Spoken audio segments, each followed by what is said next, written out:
Hello and welcome to Editing with My Wife, now with more intrigue. My name is the Hooded Philosopher, and I'm here with Cheesy Loops. My Cheesy Loops. I love her so much. What are you doing about this episode?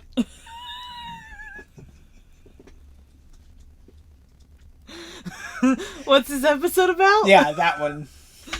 What you doing?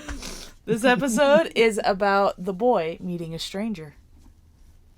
I'm just giddy because I don't have to read. Okay. So what's last happened was Draylen kind of showed up into the middle of the battle, took out some guys, some fake Sloan, and then went to help Rokai, and the mist appeared, and then the earth moved. Under the feet. And then they found the real Sloan on the bat. The words are right in front of you, hon. Draylen helps Treska, Draylen helps Rokai, Draylen helps the army, and Draylen helps Nathaniel. I just love how you turned into a Southern Belle there when you went hunting. That was cute. I guess we're good enough there then. Let's just move on.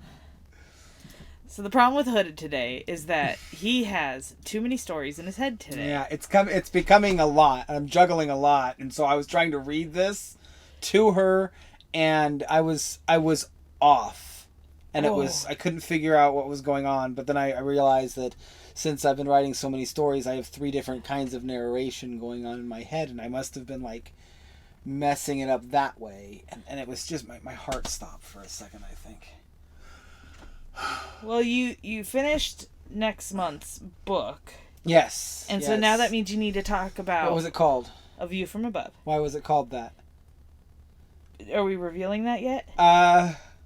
Why not? Give me some perks. Give me some ideas. There's 5 people out there. Maybe one of them can give us some kind of idea, or we could just do it. For posterity. A View from Above is a perspective of the whole book. I'm going to say it. Don't say it. Why not? The narrator of the book is the hat on the head of the main character. Yeah. And it's all there for a reason. And the narrator... It's not just nonsense. Well, really, the narrator seems to be the main character.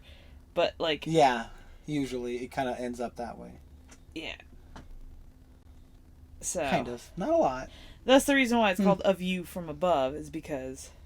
You're kind of looking from the hat's point of view. You're looking from the hat's point of view. Not from, like, mountains or anything. Just to, like, go right from above you. Anyhow. Quite fun. Anyway, you wanna take off here? Usually I leave the loading thing until this mark, and now I've got to listen here. Because I moved this too far until after we started. Well, that's your fault. Go ahead. Chapter 32, An Awful Sight. It wasn't long before the rebellion army arrived at River's Force. The boy was with Marcus and Grant at the fortress. Naol came out of the main gate. She ran up to the boy, catching him in an embrace. The boy had a strong feeling that Nathaniel, Draylen, and Treska needed him more. So when Naol said, "I need you to stay with me," he protested, and for the first time, Naol heard his voice. It spoke softly in her mind. "I cannot stay back this time. I need to help my father." "What you will see in there will haunt you for the rest of your life," Marcus warned. "If I cannot help my father, then that will help me," the boy said pragmatically. Naol was crying, speechless. She embraced the boy again. "Your father doesn't deserve you." The boy wiped the tears from her face. "Auntie Sloan?" The voice that came out of her mind was unmistakable. "That name won't work here. I need a good reason to be around you, so I joined the rebellion, and I found some more friends. Don't tell anyone," she responded back silently. Marcus broke the silence. "We need to get in there and help their army." The rebellion began walking around them. Naol lifted the boy off the ground and rushed him back to the front with Marcus, Force, and Flo. They came upon a gate. A fog filled the air as the gate opened. They walked out of the gate. Bodies littered at least what was left. Bodies littered at least what was left of the ground. Terror entered his heart. All of these dead bodies were because of him. Shock kept him from moving. Nail, with Force and Flo beside him, helped foster the courage to press on. Okay, that's better, yes. He saw his father, surrounded by his friends, and yet more corpses.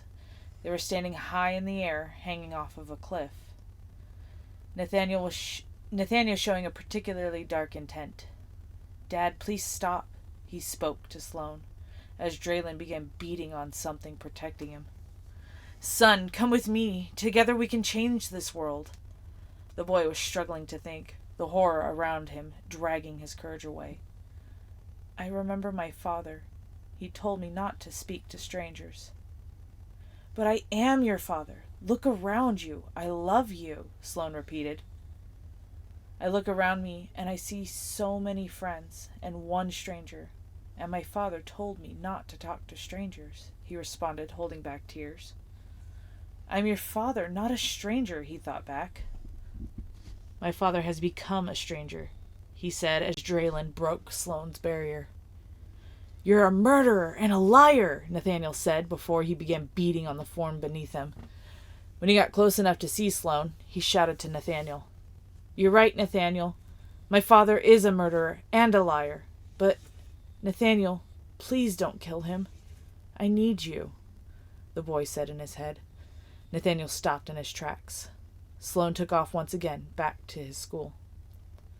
The boy fell to his knees. He wasn't crying. He was tired. Tired of not having his aunt. Tired of his friends scattering everywhere. He was tired of feeling anything about a man who abandoned him for power. He needed to sleep. Nail caught him as he passed out. The boy might have stayed asleep if it weren't for that sun that hung up in the sky. He could feel Nail pick him up. She asked if there was a cool, dark place to rest for the boy. He was grateful to have his aunt back. "We have not been properly introduced. I am Ella the Virtuous. These are my men, Officers Marcus Grant, and a man we call Beams." He really wanted to see Beams. That he had heard so much, but his mind was weak. Oh, okay. He couldn't open his eyes. "I think it's time for our two kingdoms to reconcile after all these years." "You should thank Tresca and Nathaniel," Rokai said. "Save the gratitude for the politics. We need to end this," Tresca said as the boy fell asleep. She read that better than I did. I was in it that time. I couldn't get in it. It was weird. Because I know how to read. Mm-hmm. Okay, so... I'm in February, too. My mind is in February. Your mind is not only in February, but so it's weird. tipping into March. Yeah, and it's like starting into March, and my mind is saying March is next right now. Okay, and it is the book. I'm writing March now. Uh-huh. Okay, so we wanted to fix the gate. They came upon a gate. The gate. Okay, real quick. Sounds like some sort of drinking song. They came upon a gate. They came upon a gate. Oh, sorry. A fog filled the air.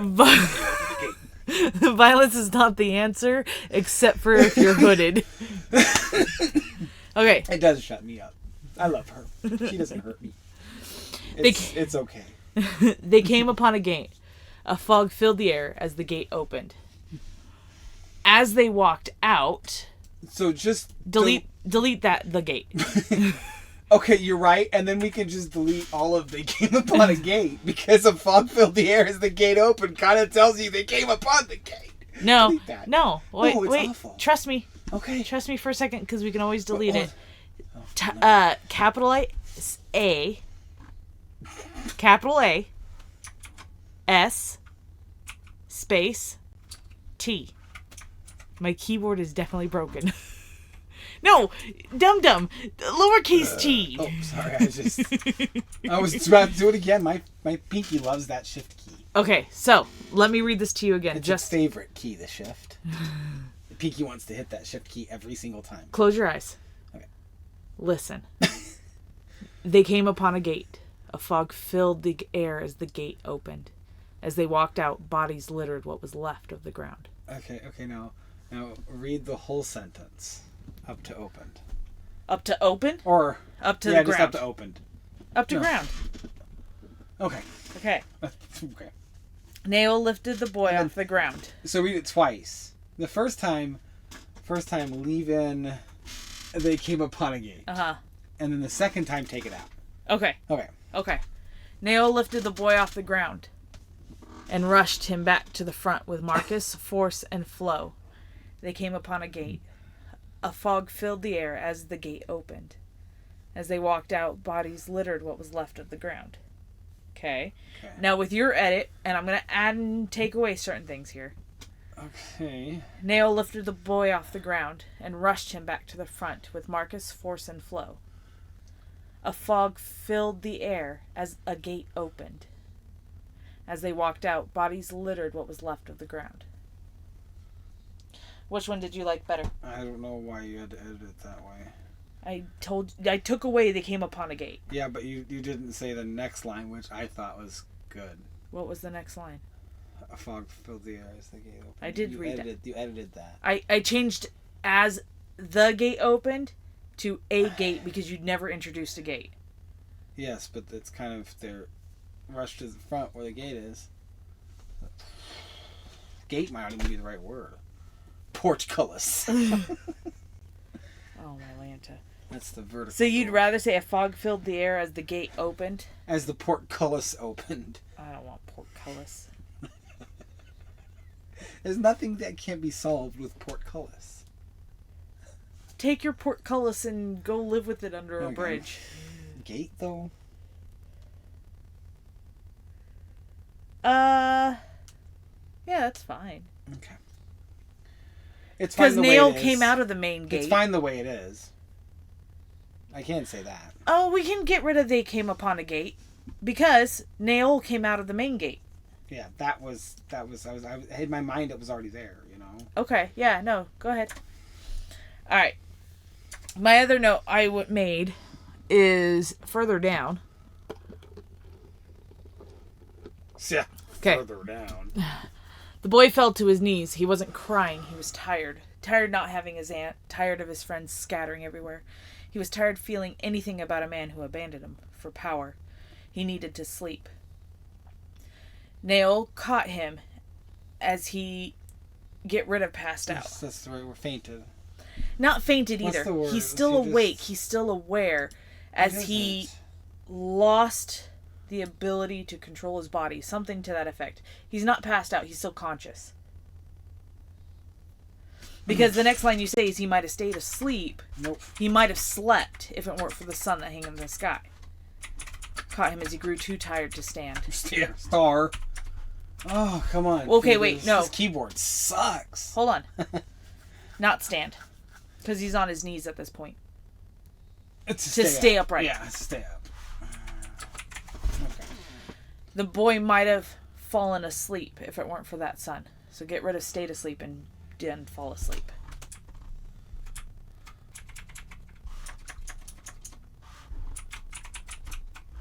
And that changes that whole thing. He's still awake. He's still active.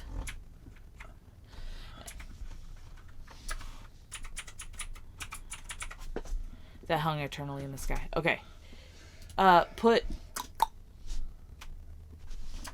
Okay, because I read this as something completely different.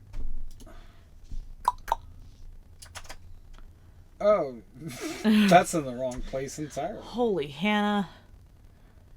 Can you put the quotes back and then put it back in that line? Because Ella's still talking. Thank you.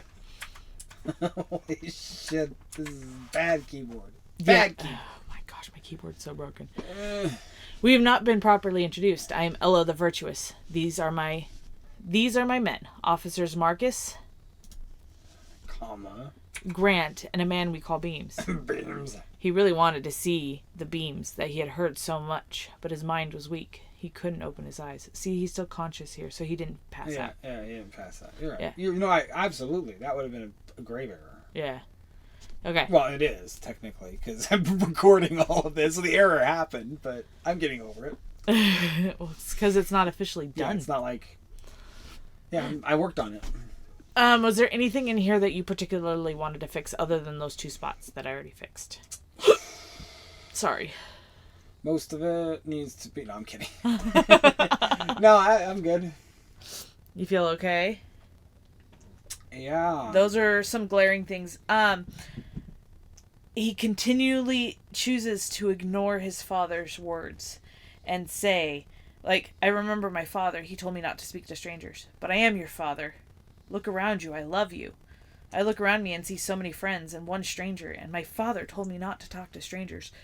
I'm your father, not a stranger. My father has become a stranger. He's completely ignoring everything that Sloane's saying. He's trying to get something clear to his father. I don't know who you are. But at the same time, he's responding back to him, just not with the way... I mean... That's a very fast conversation back and forth. It is a very fast... No, I love it, though. I love how it's like he's kind of not directly responding to the question. He's changing... Because there's a couple of answers. Yeah, I love you, Father. I'm going to come with you. And who are... Like, and not just a who are you or denial, but he's just like... slowly bringing him into this realization. Yeah. It's quite lovely. That's sad. So the question of the episode. Well, and then one more thing before we do that. Go ahead. My father has become a stranger, he said as Draylen broke Sloane's barrier. And it makes you wonder a little bit.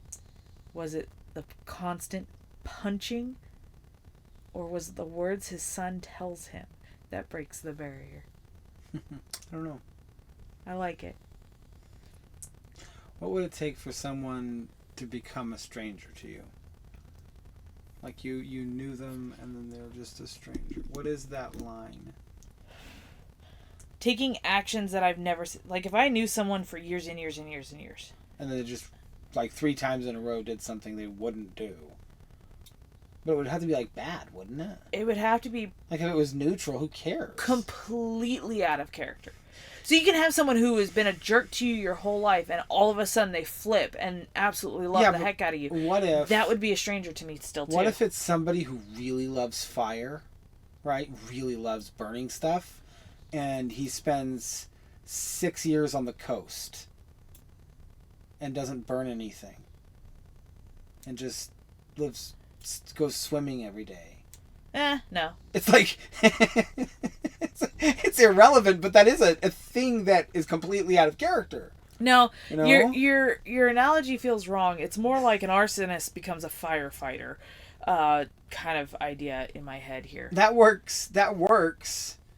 I guess that makes more sense. You're right. Anyway.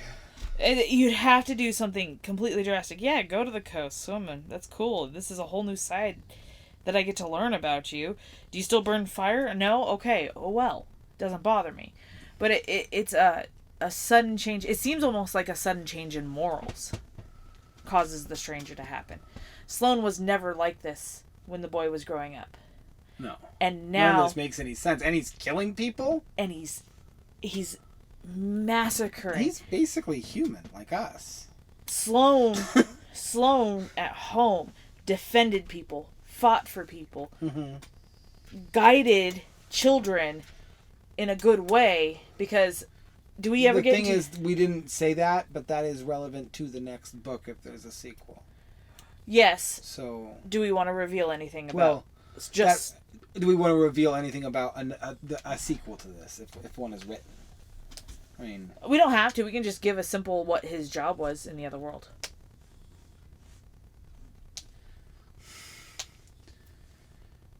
It's relevant to the story. I'm gonna be like, it's gonna maybe a reveal there would be nice, right?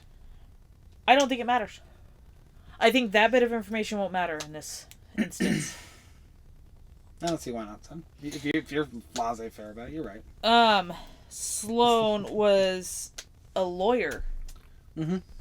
And he fought for children. I'm not sure that's an actual job. No, but you know what I mean. Something like that. Yeah. He cared about children, and he worked in the legal system. Yeah. We could say that. Well, he was I don't really a know child. what his What is job it? What would that be? Is there a job? There might be something to that effect. Child lawyer? Lawyer of children? No, not that way. Well, you know what that means. Google could help, and it'll only take a minute. Yeah, do it. Google's awesome. Whoa. But I'm not going to show it to you guys. I don't know if that's illegal. Oh, it's not illegal. It's just not allowed. Child law is probably not going to give me what I want. What do I say? Lawyer who works on behalf of children. Yes. Which would be a family lawyer. But, I mean, I could see Sloane being part of custody battles where he's the voice of the child in this instance, depending on... Okay, so a lawyer who works on behalf of children is called an attorney for the minor child. Okay. Or a law guardian. Yeah, that makes sense. Yeah, law guardian would be really good. So... A court can appoint an AMC or a child's guardian ad litem, a gal. Well, that's clever. A lawyer may also be appointed to be a child's gal if the child is very young. So there are specifically ones that are intended to engage with the child legal system. But, I mean, this is why this school was so important to him. Yes, yes. But the magic corrupted. And there's like an importance to the order of it. Mm-hmm. But that started to break down when the overuse of them. There's more to that character than just law, though. Yes. I don't think he cared about the law. Honestly, that's how he made money. Well, no, that's how he helped children the most. Mm-hmm. Mm-hmm. I think he really cared about children. He really, really cared about the children. Yeah, and there's a good reason for that too. And then all of a sudden, he's here killing people over one person. Over someone that he's supposed to not be killing people over, for sure. But it's all very murky, isn't it? Because this isn't his world. But the magic has also caused him to go a little... Does it even feel real to him anymore? Or is it a video game? You know? Because in a video game, would you really care? You wouldn't have to. When I'm playing Civilizations, I don't really care about the individual in that game. That's like a bit of data, isn't it? Oh, my dude died again. Oh no. My Tamagotchi. Alright.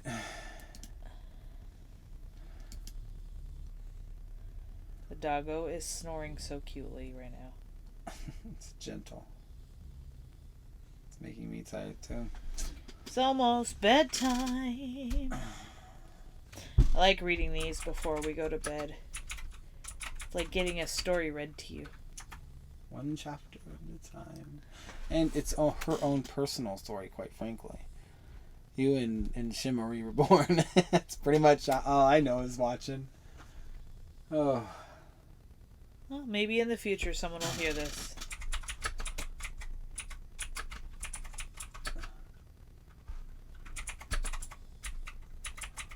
So I'm sculpting a little face right now, and he's got a little butt.